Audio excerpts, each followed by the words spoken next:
Right. Okay, so Kat came in Uh-huh. and That's it. somebody else I thought, Nope. that's Cherry on the That's it. bottom. Okay, All right. so there's a Rumi quote which is relatively famous where he says, keep breaking your heart until it breaks open. And it's considered to be pretty much the essence of his teachings. It runs counterintuitive to the way our bodies respond to pain. Our bodies respond to pain by constricting, which is why we have to keep breaking our hearts open because our hearts will continue to constrict to protect itself. Um, so these constrictions are, we're going to deal with that some in the meditation today, are basically pain that we couldn't handle at the time. It could be grief, it could be anger. Uh, a lot of times people carrying anger from the past when they weren't strong enough to stand up and say no and protest the way they were being treated. Um, but almost always it's some form of grieving. And by grieving, we mean those stages of denial and coming in denial, of bargaining and still saying, why did this happen? Of anger and of sadness and a deep fear of the emptiness that follows. So, in many ways, what meditation is practicing the art of integrating that pain now when we are uh, in a stronger place, in a safer place to experience it. Hafiz wrote, don't surrender your loneliness so quickly. Let it cut more deeply. Let it ferment and season you as few human or even divine ingredients can. Something's missing in my heart tonight. It's made my eyes so soft, my voice so tender, my need of God absolutely clear. And as Rilke puts it, I yearn to be held in the great hands of your heart. Oh, let them take me now. Into them I place these fragments of my life. Well, that's a very dualistic expression of a divinity that we surrender our pain to, regardless of whether you think there's someone out there who's going to receive this pain or if there's someone who's longing to get into your heart. Nonetheless, we experience this twofold movement. I don't know if you can relate it to it. That one, there's this deep longing, and we don't know what that longing is. In AA, we call it your God hole. Um, is this sense that something very profound is missing in my life, some connection. And the confusion is that it's ourselves that we're longing for, our true nature, the way we were as children. We remember what it was like to live on a moment by moment basis, to experience life so intensely that it made us cry, to be able to move through our nervous system with a facility from being totally depressed to totally elated to totally enraged minutes apart. Uh, and to really feel our senses singing with the energy of life. We remember that and we miss it. We miss it terribly. And those feelings of connection brought such peace, such joy. That's what wants back in our heart. And what's keeping it out and the resistance to it is this grief. So today we're going to use the idea of having it packed right here in your sternum.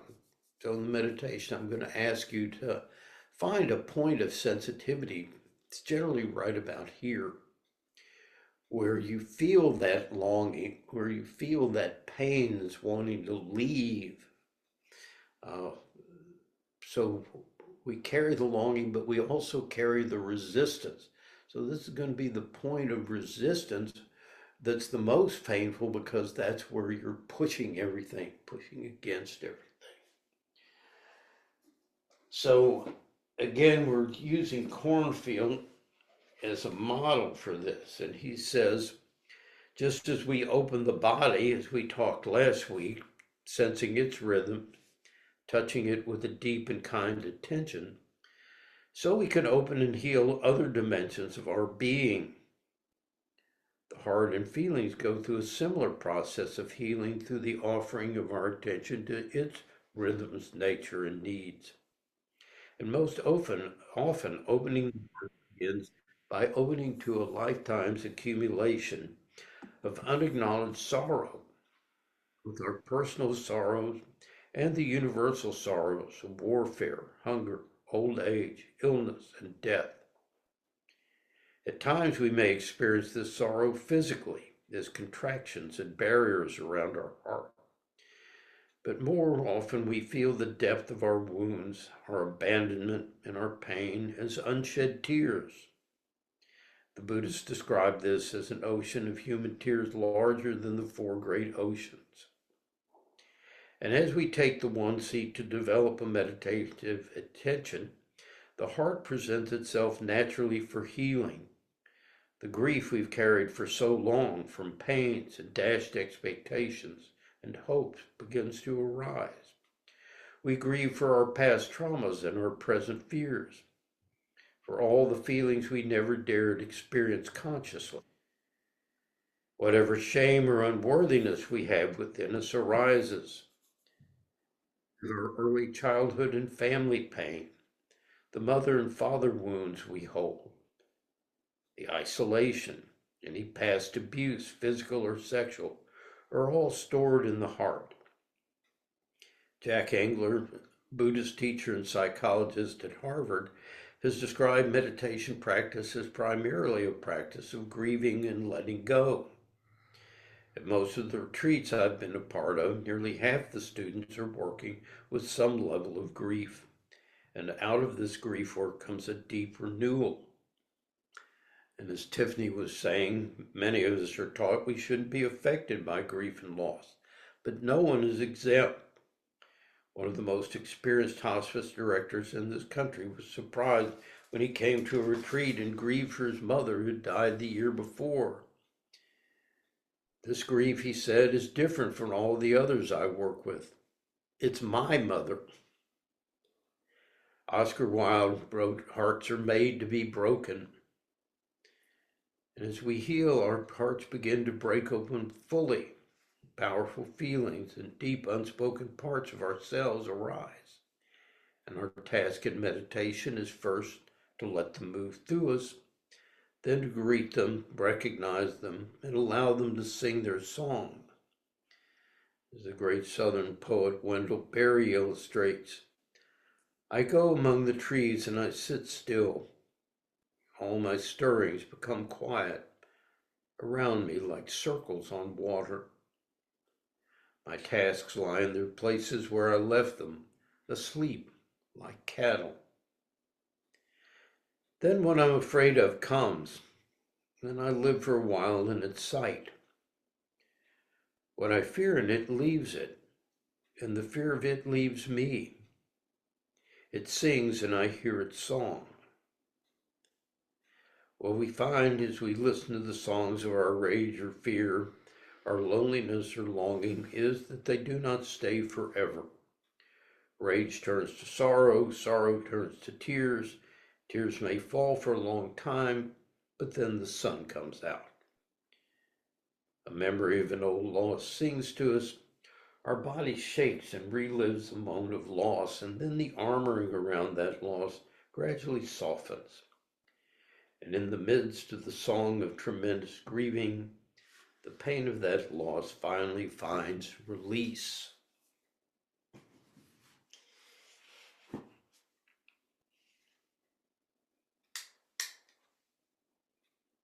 we were watching a thing on Joni Mitchell, and a phrase from Joni Mitchell stayed with me since I first heard it. Something's lost and something's gained in living every day. And when you begin to let that guide you, what you see is every day I have something to express gratitude for. Something's been gained today. Right? But something's been lost too, and much harder is to take the time to honor our losses because we tend to avoid the pain. And then we walk around one day and we discover we're exhausted. We discover that we're numb. We discover that somehow we've lost ourselves or lost our direction. And we go, why? How did that happen? And this is the way that it happens. The energy of grief doesn't just go away. It becomes the everyday exhaustion of our lives as we sit there doing this all day. I'm sad, I'm angry, I'm lonely, I'm all these things. No, I'm not going to feel that. I'm not going to feel that. I'm not going to feel that. So as we begin to lessen the resistance and allow what wants to be expressed, remember, emotions are emotion. Latin means to move out. You express emotions. And of course, we come from the days of the primal scream and going out and whacking on trees and stuff. You don't have to do that, folks. But it does need to get out, and the energy can be released through the breath. It can be released through shaking. A lot of the somatic work now, you'll find that as you go through these things, the body will begin to shake as it releases the energy. Giving yourself permission to feel that intensely is going to take time. So again, this is a process like a spiral. You come in, I hear people go, well, I dealt with that grief. Well, you dealt with it at the level you were able to handle it at that time. But every time you handle a grief, you come back stronger. You see more about yourself, more about your life, and then you go down to integrate a deeper level of grief.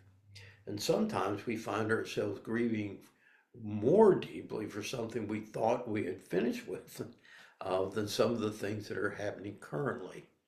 And that brings up another point, traumatic energy. And this is the gift of trauma.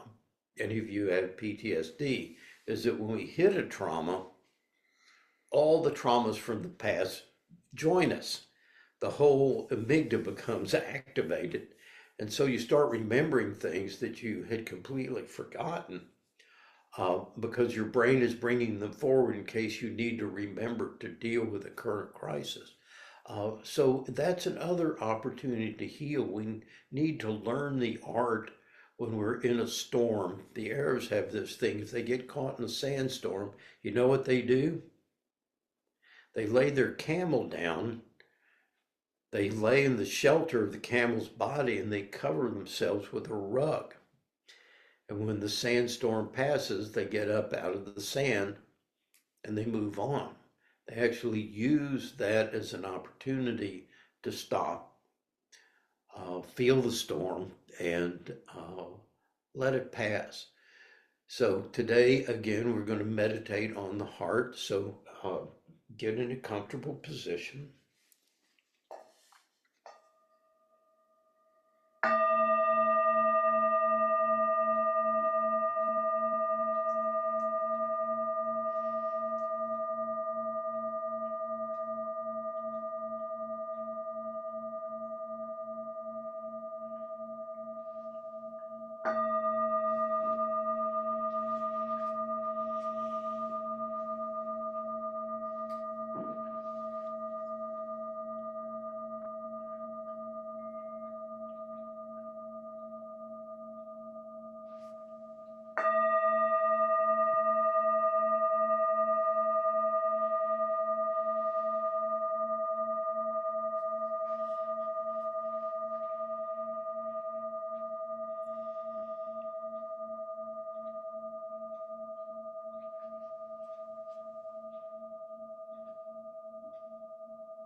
And let your awareness gather at the place of highest sensitivity at the center of your chest.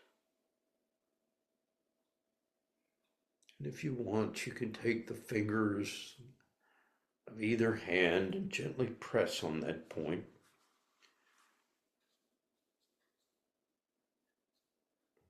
Letting this grief point keep you anchored in the present moment, like your breath. Feeling the sternum, the bone beneath your fingers as if it were the armor, blocking the entrance to your spacious nature.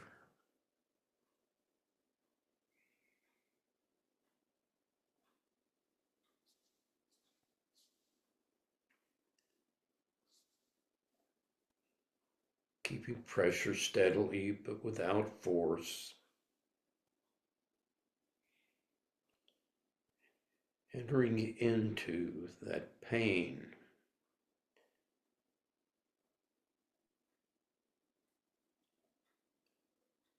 As we spoke last week, this is the physical expression of all the undealt with energy. And it's important to understand that this armory, as Reich said, is our way of keeping out our life.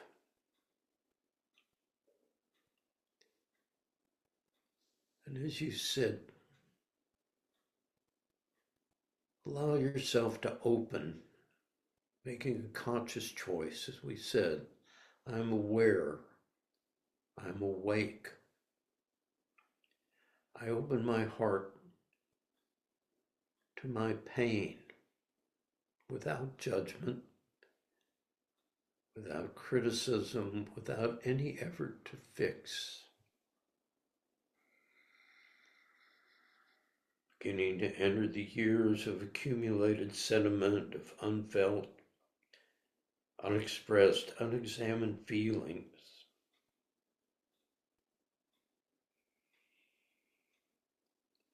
And allowing yourself to soften to the exhaustion of your everyday, ordinary grief.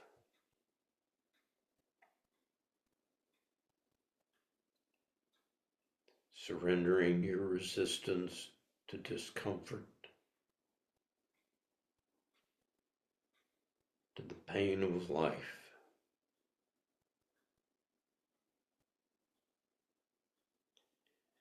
Letting life in at last.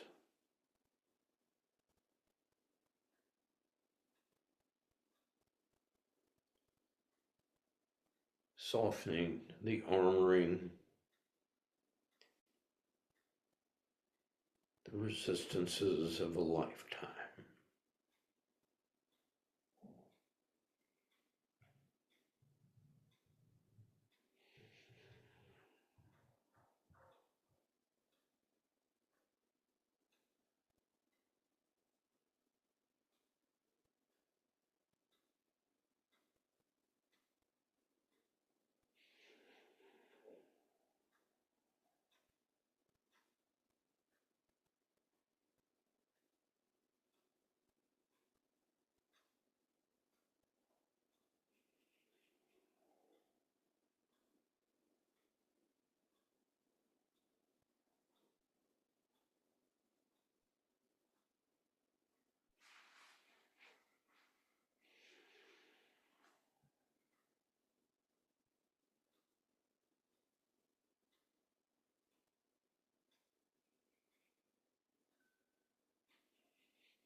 softening to the discomfort,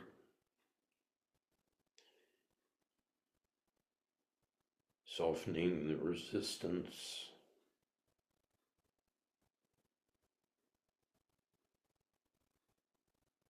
opening your heart to the self-doubt,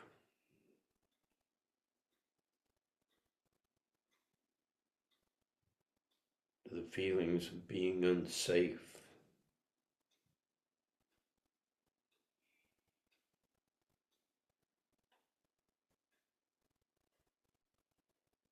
Feeling directly the judgment, the longing, the anger,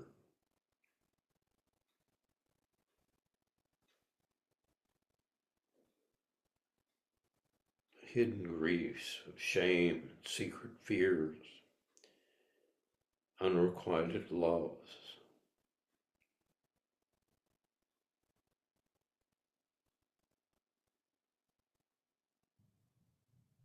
Allowing into your awareness all those parts of life that you pushed away, cradling them in your heart, allowing each breath to rock the cradle.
Opening the pain we've tried so long not to feel,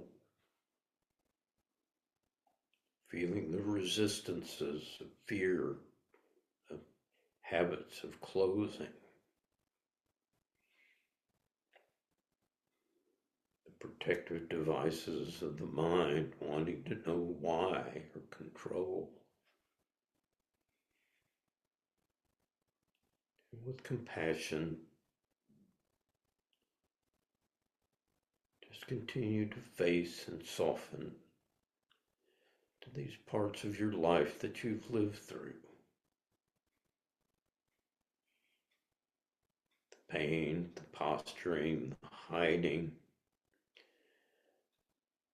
lifetime of fear, anger, and distrust, allowed into awareness,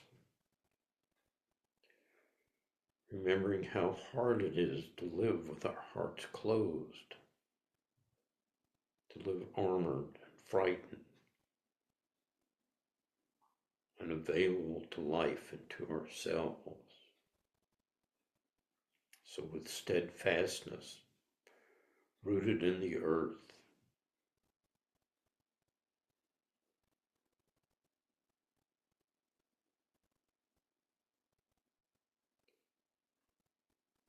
rooted in non-judgmental awareness,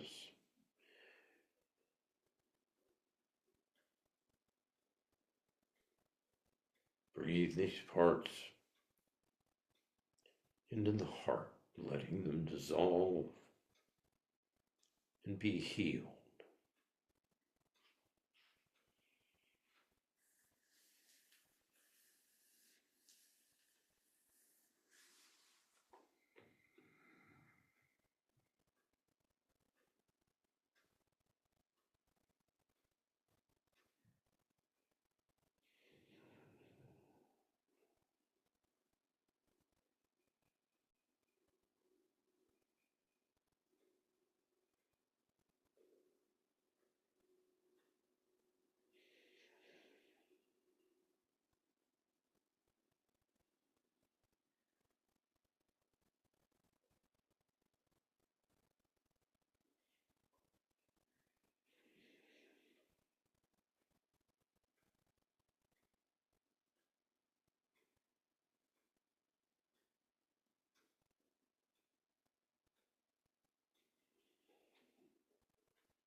Softening your heart to the parts of yourself that you find hard to forgive. The cruelty of the judgmental mind. Indifference to the suffering of others.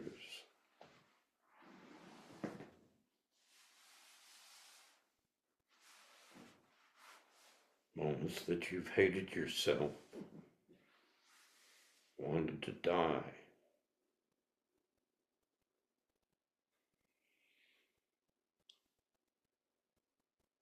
Times we couldn't say what we wanted to because we were afraid of being hurt or not being loved.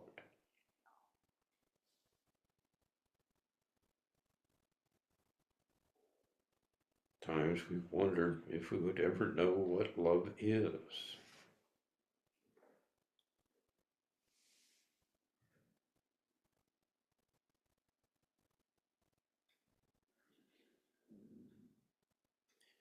Feeling how difficult it is to open to this grief pain in the body or in the fragile mind. But just breathe it into compassionate awareness.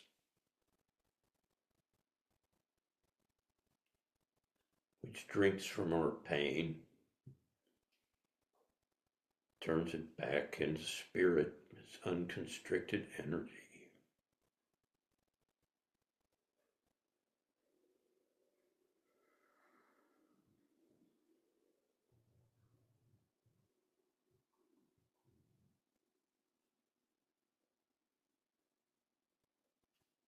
Noticing how part of our grief comes from trying to keep the pain under control.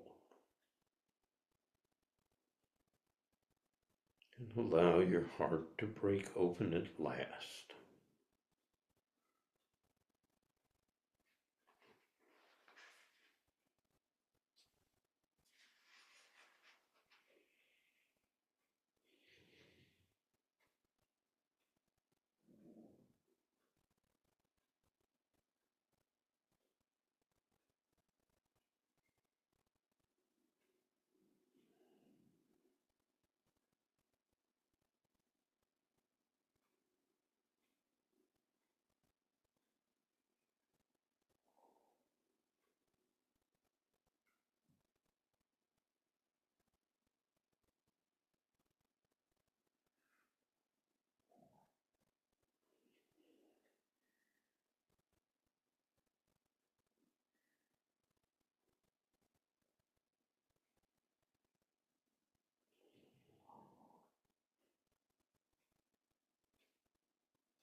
And as this grief point begins to dissolve, feeling the hard edge sensation softening,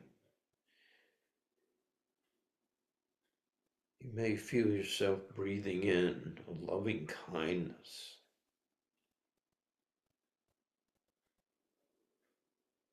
Breathing in a healing mercy,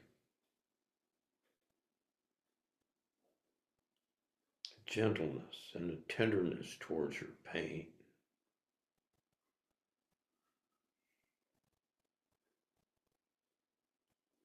bringing home the lost child. The heart embracing the mind with the soft breath of compassion, the tender caress of forgiveness.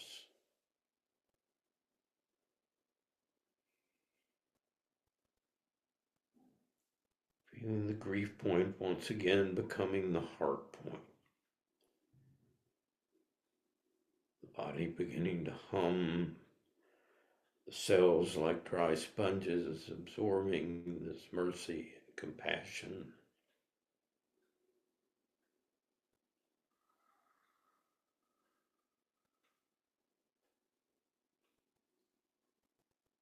The mind floating in the spaciousness of awareness and compassion.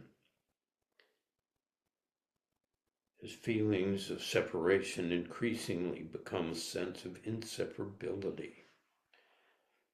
from others and ourselves.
So I failed to realize the significance of the timing of this meditation, because today is the day that Jesus is locked away in the tomb. And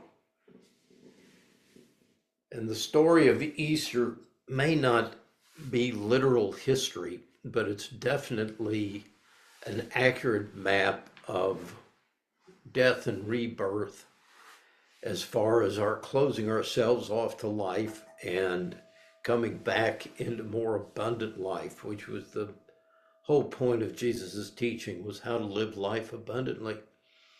And we want to have the resurrection. We want new life without the crucifixion and without the tomb. And this period of darkness, Joseph Campbell, in his myth of the hero, talks about the descent into the underworld, in the place where we face our demons, and then we bring a boon back to humanity. And that's what this meditation is. It's not something you want to skip over. It's not something you really can skip over, because quite naturally, the more we are aware, the more we tune in, the more we soften our body, the more we are releasing these trapped energies. So it's important to have a safe place in a context, like with Tiffany's comment about yoga. No, the yoga mat's exactly where you sit and grieve. Your cushion is exactly where you sit and grieve. Like we said last week, if you haven't cried on your cushion yet, your meditations really haven't gotten that advanced. Because this is act for most of us having this stuff happen, we would think we're having an emotional breakdown. We would run to see a therapist and try and get fixed or numbed in some way, get on a good antidepressant. Nothing in our culture teaches us how to handle these moments with grace and with health. I mean, this is the fundamental aspect of spiritual health that we all want to bypass. So, uh, we all want the resurrection without the crucifixion and the days in the tomb. It ain't going to happen, folks. It's like Kabir says, you'll laugh, but not all of your laughter, and cry, but not all of your tears. You'll have a sleepwalk life, feeling disconnected from yourself and what's around you. And if we can sit through this and have the courage to face it, I think it's one of the reasons Jesus said, many are called, but few are chosen. And the way is narrow is because most of us, when we hit this stuff, we abandon it. We go, it's not working. Um, and yes, it is working. That's exactly what you should be feeling and exactly what you should be facing. So, very much counter what we think the spiritual journey is like. So, what y'all got today?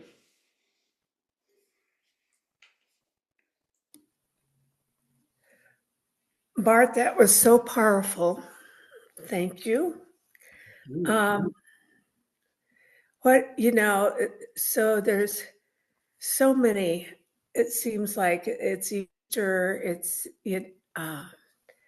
With Tim's, oh, and Tiffany's griefs, and it is the anniversary tomorrow of Columbine, and I was a first responder. I was on the mental health crisis team.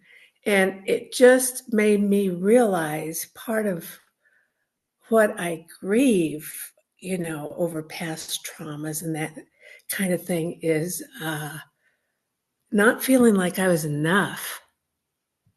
You know, you can't fix it. Yeah. All you Well, can do is grieve it. yes.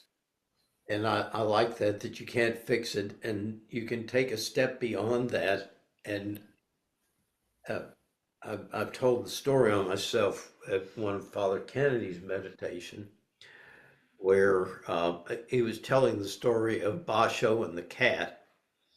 Uh, Basho was away from the monastery and a cat showed up and the monks started fighting over who was going to get to keep the cat. So the master says, well, whoever can do a spontaneous action will get the cat. Well, obviously they're in a therapeutic double bind because how do you do a spontaneous act? You can't. So the master kills the cat. They're all horrified.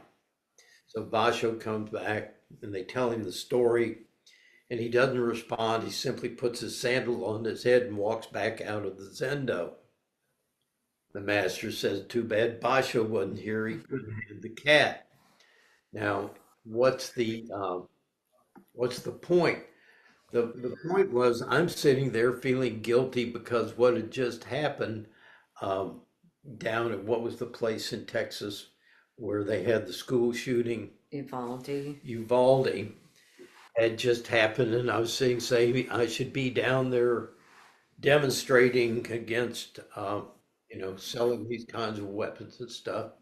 And then I started reflecting a little more deeply, and I said, well, I'm not the only person who can do that. And the universe has generated some other people who are down there doing that right now. And then, as hard as it sounds as a teaching, it's precisely acts like that generate compassion that will change things. The chaos that's happening in our country now is the beginning of the new order. Not the order that seems to be apparent, but remember, when the darkness reaches its fullest point, the seeds of light are already there. They're already beginning to germinate and expand precisely because of what's so horrific and what's happening now. And as you begin to see that process, you begin to see it's not a problem to be solved. It's how the problem gets solved. Does that make any sense to you?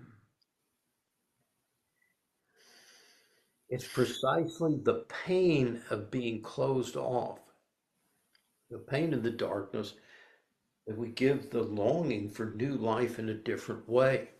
I consider the big transition point in the Nixon era was the uh, Kent State incident and those images of innocent kids being shot by the National Guard and our country having a crisis of conscience going, what are we doing? What are we doing? And things began to shift a little bit. And that's how it works.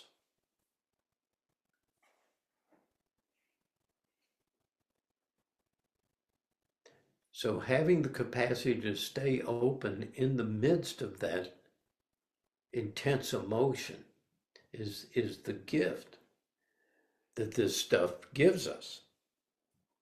You sit and look at emergencies as like car wrecks, and there are people who stand on the sideline that can't move. And then you've got people who can walk in and deal with it, like you as a first responder. And how are you able to do that? And that's part of where we become healers, is when we've dealt with our own emotions and there's intense energy being generated externally. It's not resonating in us. And we can enter that situation and do what needs to be done. Now, I just had dealt with a wreck like that a few years ago. At the time, I was great. I went home, I went to an AA meeting right afterwards and got the shakes so bad I had to leave the room because it didn't hit me until I was out of the situation. All right. And then let it go. Let it hit you. That's a tremendous skill to have. That's what healers can do. Whether you're a therapist sitting there where someone tells you something in their life that you can't believe human beings are capable of doing that to another human being. And yet you stay open, you stay present, you stay compassionate.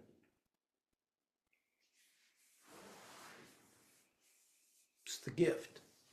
So, interestingly enough, your guilt is what we'll address next week, because the guilt's what comes when we see, and then we have to find a way of forgiveness. So, self forgiveness is also an essential part of mindfulness practice. Not only forgiving ourselves, but forgiving other people. That letting go of judgment. So you're right on. you're you're just see how the process works itself, Woody. You don't have to know it, but that's what comes next.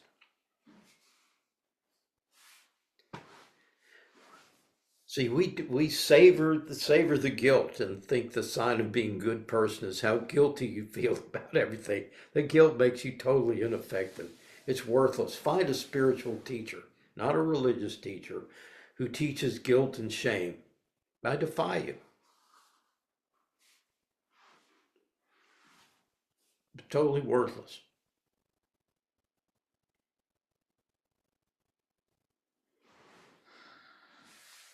Fear goes in there too. Anger. Anybody else?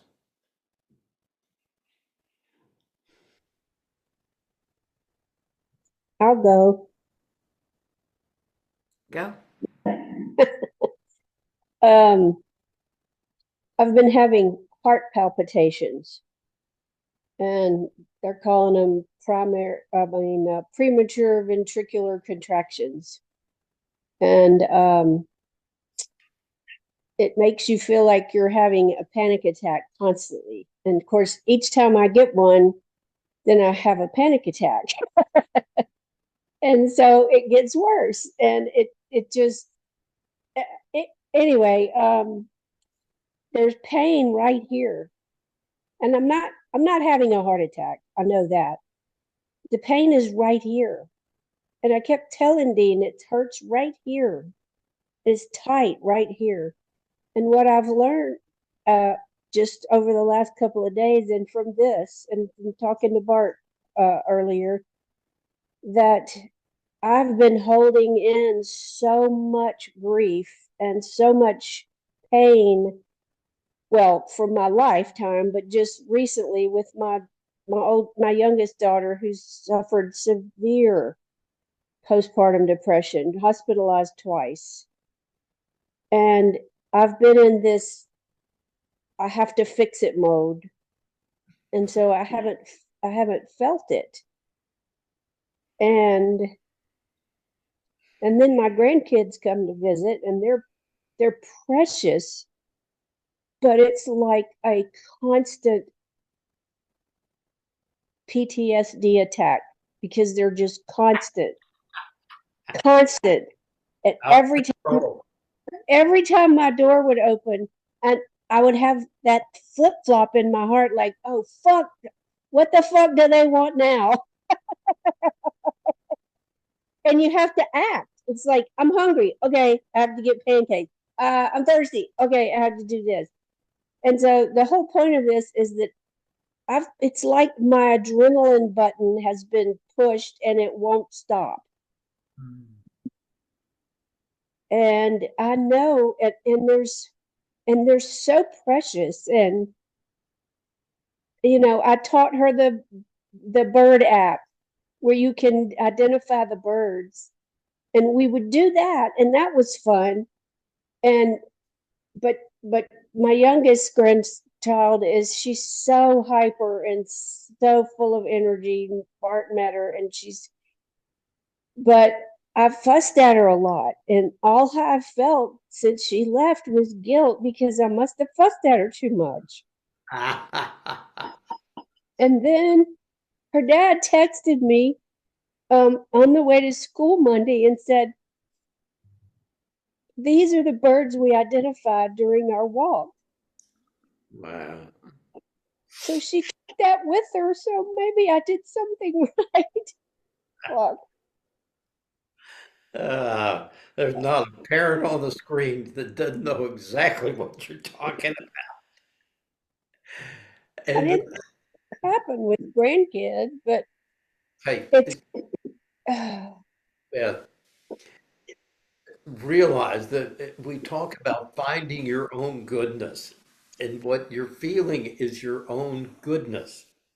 You're telling yourself you're a bad person when you're simply a fallible person. We're all fallible. And the fact that you want to be a different kind of presence to your grandchildren is your goodness. It says you're not the bad person you think you are. So, we got a saying in our house, strive for adequacy. I got that from Thomas Szasz, who wrote a book called The Myth of Mental Illness. He said, we're all trying to be perfect parents and perfect grandparents and perfect teachers, perfect counselors. And he said that will not only destroy your relationship with your kids, but destroy you in the process. He said, strive for adequacy. At the end of the day, did I do an adequate job? Did the kids get to school with their lunch? Did the kids get to school dressed? Did they get to school with their stuff? Yeah, great job. Okay. If in the process you were fussy and they were fussy, that's life. That's what it is.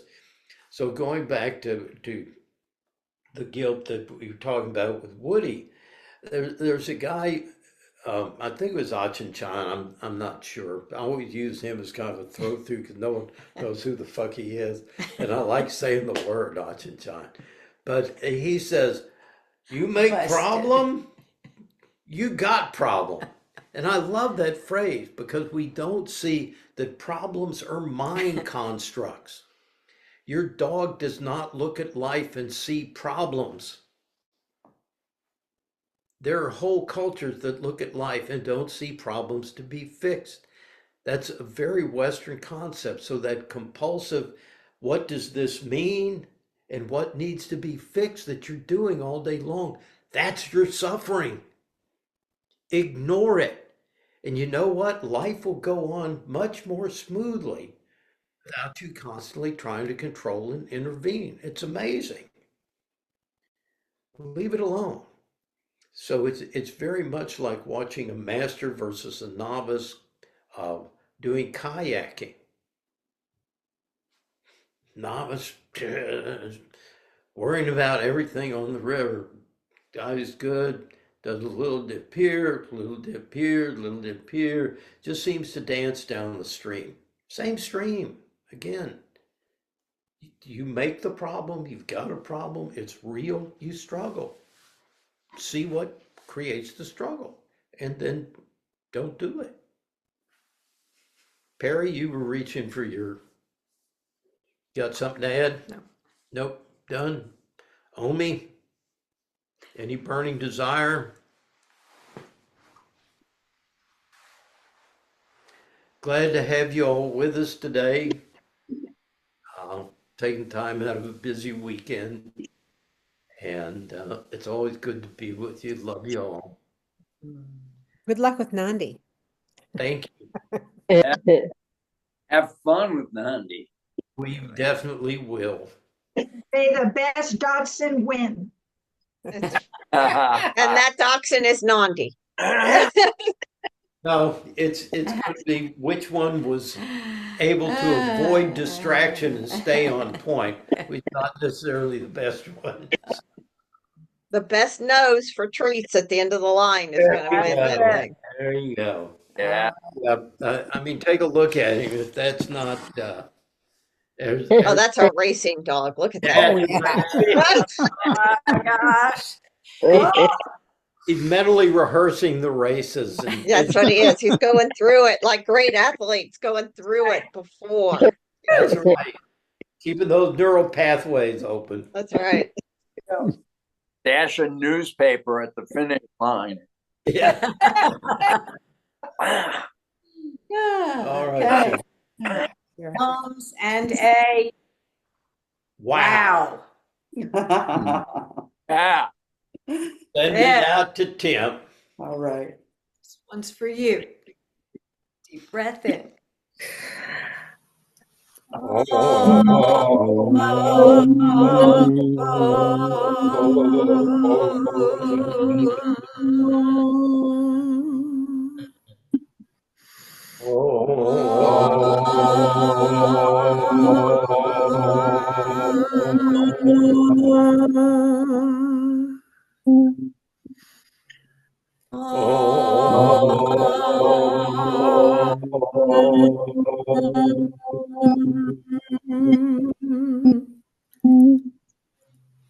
Wow. Wow.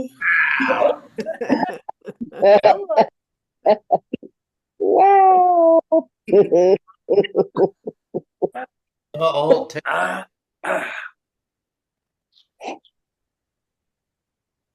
a great Easter, great week.